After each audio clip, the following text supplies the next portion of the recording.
Todd, I have a question related to what Susan just shared, Sure, and yeah. it's related to the when you're working on a stressful thought and you feel like it's not something that just goes away, right? Especially if you're in a situation where there's another person involved, and according to you, they're causing that stressful thought, right? They're just hmm feeding it, and like it's there. So it's easier when you're away and like pushing everything aside, and like you can start seeing things differently and all that. But how do you keep control, I guess, when there's that tension of like the person that is causing you that stressful thought hunting you down and not like letting you have your space so you can be able to process all that stuff? How can you like still like keep calm and like try to figure out? Because I feel like it's a glass filling it with water, and it's like it goes up up up, and you know at some point it's just going out no matter Yeah. what. And you know Yeah. it's gonna happen, but there's nothing you can do to like avoid the situation. Yeah, I'm thinking of the volcano in your town, like it's getting more Right, and more and it's going to blow. right. Yeah, yeah, exactly.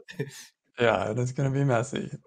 Yeah, so I mean, sometimes you can't control that. Sometimes people just catch you or life just catches you and you're in the situation and you can't get away and it does build and blow and that happens. Actually, it happens all the time to all of us. But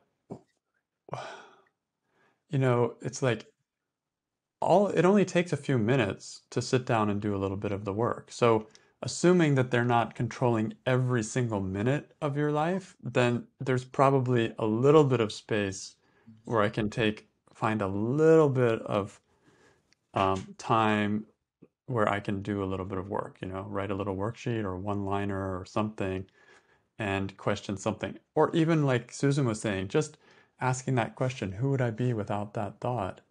And that can sometimes be enough to give me enough space in there to start looking for another way of seeing it.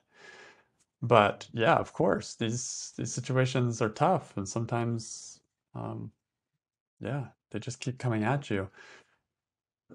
Worst case scenario, you blow. Oh well, it's happened in the past. No big deal, right? In the end.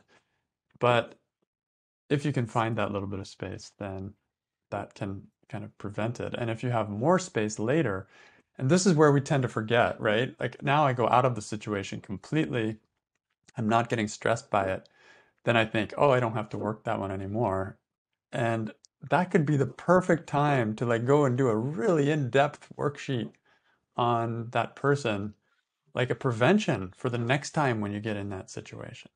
That's how I love to do a worksheet where I'm not in this situation now, but I'm working it like spending a lot of time working all the different pieces of it.